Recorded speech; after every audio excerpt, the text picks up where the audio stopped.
Hi everyone, ನಮಸ್ಕಾರ. CVF ಫಿನಾನ್ಸ್ಗೆ ಸ್ವಾಗತ. ಇವತ್ತಿನ ಸ್ಕ್ರಿಪ್ಟ್ 2026 ಬ್ಯಾಂಕ್ ಫ್ರಾಡಿಂದ ತಪ್ಪಿಸಿಕೊಳ್ಳಲು 5 RBI ನಿಯಮಗಳು. 2026ರಲ್ಲಿ ಮೋಸಗಾರರು ತುಂಬ ಜನ ಆಗಿದ್ದಾರೆ. ಆದರೆ RBI ನಮಗೆ 5 ಮುಖ್ಯವಾದ ನಿಯಮಗಳನ್ನು ಕೊಟ್ಟಿದೆ. ಈ ವಿಡಿಯೋ ಸೇವ್ ಮಾಡಿ.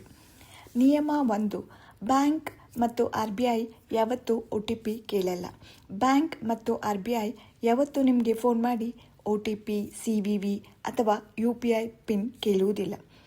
ಯಾರಾದರೂ ಕೇಳಿದರೆ ಕೂಡಲೇ ಫೋನ್ನ ಕಟ್ ಮಾಡಿ. ಅದು ನಿಶ್ಚಿತವಾಗಿ ಮೋಸವಾಗಿರುತ್ತದೆ. ಅಸಲಿ ಬ್ಯಾಂಕ್ಗಳು ನಿಮ್ಮ ಎಲ್ಲ ಡೀಟೇಲ್ಸ್ಗಳನ್ನು ತಿಳಿದುಕೊಂಡಿರುತ್ತದೆ. ನಿಯಮ 2, SMS ಬರುವಾಗ IDನ ನೋಡಿ. ಅಸಲಿ ಬ್ಯಾಂಕಿಂದ ಬರುವ SMS VK-ICICIB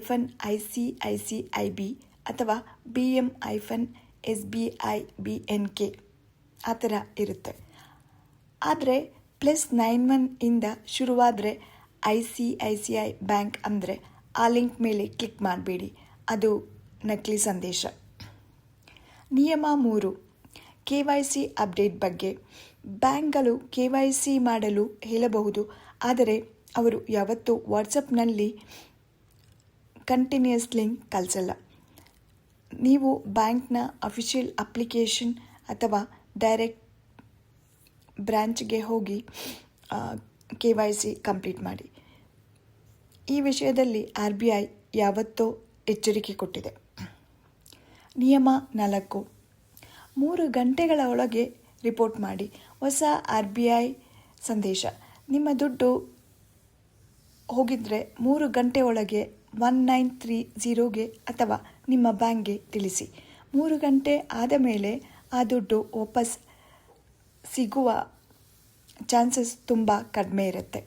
1930ನ ನೆನಪಲ್ಲಿ ಇಟ್ಕೊಳ್ಳಿ, ಇದು ಸೈಬರ್ ಮೋಸದ ಸಹಾಯವಾಣಿ. ನಿಯಮ 5, ದುಡ್ಡು ತೆಗೊಳ್ಳೋಕ್ಕೆ ಯಾವತ್ತೂ ಶುಲ್ಕ ಇಲ್ಲ. ಯಾರು ನಿಮಗೆ ದುಡ್ಡು ಕಳಿಸುವಾಗ ಬ್ಯಾಂಕ್ ಯಾವತ್ತೂ ಪ್ರೊಸೆಸಿಂಗ್ ಫೀ ಅಥವಾ GST ಕೇಳೋದಿಲ್ಲ. ಯಾರು 10,000 ತಗೊಳ್ಳೋಕ್ಕೆ 199 ಕೊಡಿ ಅಂದರೆ ಅದು ಮೋಸವಾಗಿರ್ತದೆ. ಅದನ್ನು ನಂಬಬೇಡಿ.